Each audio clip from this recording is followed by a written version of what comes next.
वाराणसी के लहरतारा स्थित संत कबीर प्राकट्य स्थल में शिवधाम कैलाश मानसरोवर तिब्बत फ्रीडम संगठन के तत्वावधान में एक दिवसीय राष्ट्रीय संगोष्ठी का आयोजन किया गया।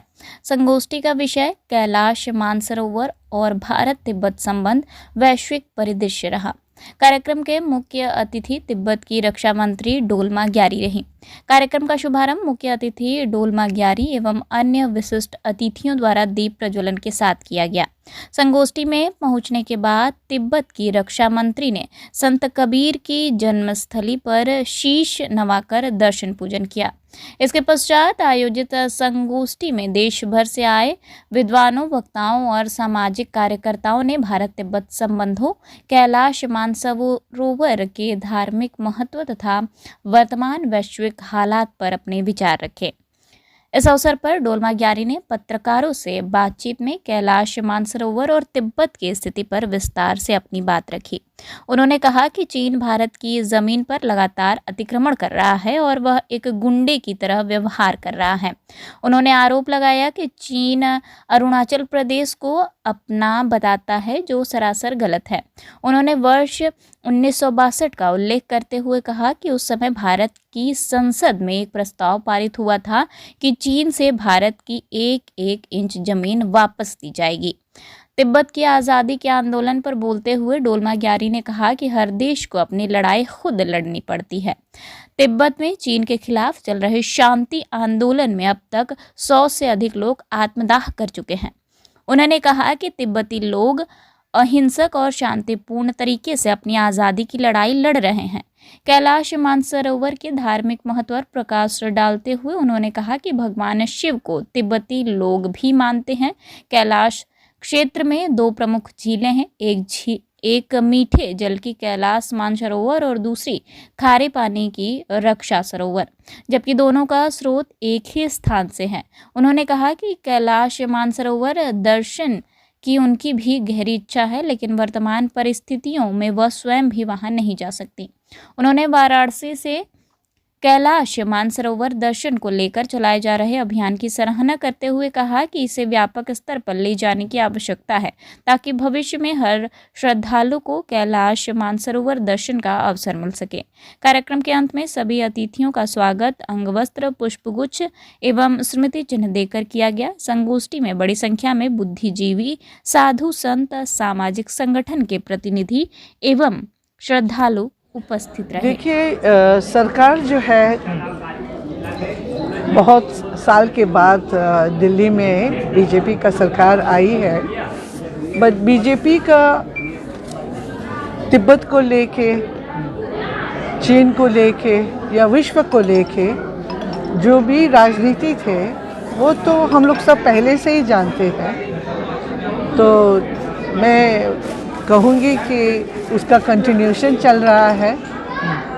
तिब्बत को क्या लेकर पॉलिसी, क्या फ़ायदा हो रहा है तिब्बत को, क्योंकि जो सरकार जो है सनातन धर्म की है और कैलाश मानसरोवर जैसे प्रोग्राम में आप हैं, तो उसको लेकर प्रोजेक्ट भी काम हो रहे हैं, तो किस तरह देख रहे हैं सारे चीज़ों को जोड़कर आप? देखिए, जो भी सरकार, हिंदुस्तान का सरकार आएंगे, भारत का सरकार आएंगे, भारत का जो मूल लाभ होगा विश्व इंटरनेशनल रिलेशन पॉलिटिक्स में, उसको तो मेन फोकस रख के ही काम करेंगे।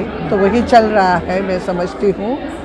और तिब्बत के लिए जो है, देखिए, हिंदुस्तान जो है ऐसी एक देश रही है, जो भी पॉलिटिकल पार्टी दिल्ली के सरकार में जो भी आई हो, जहाँ तक तिब्बतियों के लिए है, तो हिंदुस्तान ही ऐसी एक देश है जो तिब्बत के साथ खड़ी हुई। जब देश का आक्रमण हुआ तो हम तिब्बतियों जो है भारत सरकार और भारत के लोगों का बहुत आभारी है।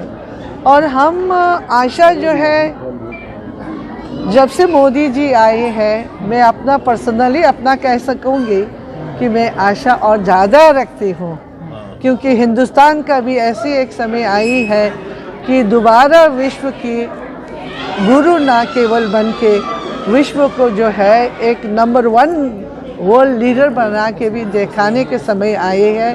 और जितना तक चीन का सवाल है, हम लोग सब जो है चाहते हैं कि हिंदुस्तान का संबंध चीन के साथ अच्छा रहे। ये नहीं कि तिब्बत को आक्रमण किया तो रिलेशन ख़राब होना चाहिए। बट चीन ने खुद बार बार दिखाया है कि वो विश्वास लायक नहीं है, इतिहास ने दिखाया है। तो ये मैं समझती हूँ कि जो ऐतिहासिक एक एक्सपीरियंस हिंदुस्तान का रहा वो हमको दिखाई देता है मोदी जी के सरकार में कि वो गलती दोबारा नहीं करेंगे। तिब्बत एक मूवमेंट चला रहा है चीन के खिलाफ, तो क्या जो पॉलिसी है आप लोगों तिब्बत की, क्या उसको कितनी मदद मिलेगी? हिंदुस्तान से क्या अपेक्षा करती हैं आप? देखिए, जो भी देश हो उसकी आज़ादी की लड़ाई हो या जो भी लड़ाई जिनके भी हो, मेन तो उसी को ही करना है।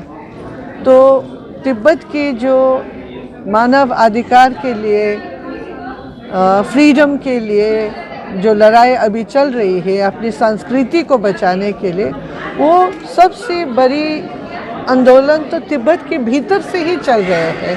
ये कभी मैं क्लियरली कहना चाहूँगी कि जब परम पूज्य दलाई लामा जी 59 में भारत आए तब तिब्बत की पॉपुलेशन जो है हम लोग मानते हैं कि केवल अप्रॉक्सीमेटली 6 मिलियन था उस समय, ठीक है, 60 लाख हम कह सकते हैं। तो उस 60 लाख में से केवल 1 लाख भी भारत में नहीं है। हम लोग बहुत कम लोग हैं यहाँ। तो परम पूज्य दलाई लामा जी के साथ जो लोग आए थे उनमें जो है ज़्यादा से ज़्यादा 60 से 80 हज़ार लोग हम निवासित होके भारत पहुँचे। ज़्यादातर जो है अभी भी चीन के कब्ज़े में तिब्बत के अंदर ही है। तो हमारी लड़ाई तो तिब्बत के अंदर भी चल रही है। तो अभी तक देखिए 2009 से शुरू होके अभी तक जो है नॉन वायलेंस पीसफुल प्रोटेस्ट चल रही है। तो ये नहीं कि बट बाहर सुनाई ज़्यादा नहीं देते हैं। मूवमेंट भारत से भी होता है, जो भारत से भी होते हैं, बस अंदर से भी हुई है। सेल्फ इमोलेशन अपने आप को जला के 150 समथिंग ने भी जला दिया अपने आप को। So what I am trying to say कि प्रिंसिपली अंदर से हो रही है। बाहर जो है यस हिंदुस्तान में इंटरनेशनली तिब्बत की आंदोलन तो चल रही है। तो आज जो है हम देखते हैं कि एक नई चैप्टर, एक न्यू फेस आप लेके आए हैं। So this is a new effort, चल तो रही है। एक भारत में एक चीज़ बहुत तेज़ी से कही जा रही है कि चीन बहुत तेज़ से भारत की ज़मीनों पर कब्जा कर रहा है और घुस रहा है। तो क्या देख रहे हैं कि चीन पर भी इसका प्रभाव पड़ा है? चीन के रास्ते ही मतलब भारत पे कब्जा कर रही है। देखिए, जब हम भारत कहते हैं तो हमें ये मन में रखना है कि भारत का मूल क्या होता है कि अरुणाचल भारत है। तो अरुणाचल का ज़मीन खाया भारत का ज़मीन, लद्दाख से खा रहे हैं ज़मीन, वो किसका ज़मीन है? भारत की ही तो है। तो ये तो हम लोग सब देख ही रहे हैं, जानते भी हैं। तो अगर आप अरुणाचल प्रदेश से है तो अभी रिसेंटली भी तो हुआ है कि वो कहते हैं कि आपको तो वीज़ा की ज़रूरत नहीं है, आप तो हमारे ही हो। तो ये तो हम अभी भी देखते हैं। तो ये उनकी मन वाली बात नहीं है कि चीन के मन में क्या है। हमें ये कहना है कि चीन क्या कर रही है। गलवान में हम देखें क्या हुआ। और बट क्योंकि मैं खुद तिब्बत का हूँ तो मैं ऐसी बातों में ज़्यादा नहीं पड़ती हूँ, क्योंकि कोई किसी को ये ना लगे कि खुद चीन को पसंद नहीं करते हैं तो चुगलीबाजी करके बात कर रहे हैं। तो मैं ज़्यादा नहीं कहती हूँ, बट मैं ये कहना चाहूँगी कि ये सब तो वो सोचने वाली बात या गेस करने वाली बात नहीं है। तो रियलिटी है कि हिंदुस्तान की संसद ने 1962 में क्या रेजोल्यूशन रखी थी, एक इंच ज़मीन जो चीन ने हमसे लिया है उसको हम वापस लेंगे। तो अभी हुआ है क्या? और क्या ज़मीन नहीं खाया था? अगर नहीं खाया था तो संसद ने रेजोल्यूशन क्यों रखी? तो ये सब बातें जो है बेटा ये है कि चीन कर रहे हैं। और हर दिन हिंदुस्तान का ज़मीन खा रहे हैं। जैसे गुंडा लैंड माफिया कब्जा करती है ना, उस प्रकार से करती है चीन। ये नहीं कि आक्रमण करके एकदम आके युद्ध किया जीता, तो चलो ठीक है, युद्ध आ करके जीता तो हम लोग हमें भी मानना होगा, ये नहीं है। वो करते हैं जैसे लैंड माफिया करती है, जो गुंडागर्दी करके करते हैं, आके फिर धमका के फिर ज़मीन थोड़ी सी खाई, तो अभी भी चल रहा है ये। आखिरी सवाल मैम, कैलाश मानसरोवर जिस पे इतना बड़ा चर्चा हुआ, क्या कहेंगे इसको लेकर? क्योंकि आप भी भावुक हो गई थी इसी को लेकर और सारी चीज़ें। बिल्कुल जी, देखिए कैलाश मानसरोवर जो हमारे लिए खंग रिनपोछे है,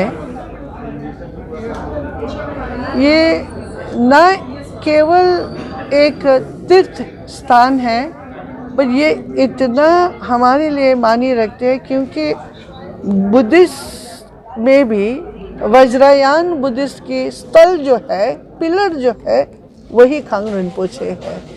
उसी प्रकार हिंदुओं के लिए द फॉलोअर्स ऑफ वेदांता के लिए शिव जी का अगर हम देखेंगे तो कल भी हमें प्रोफेसर ओम प्रकाश जी से भी बात हो रही थी कि और आप भी एक रिसर्च करने जा रहे हैं कि एक्चुअली चक्र संवारा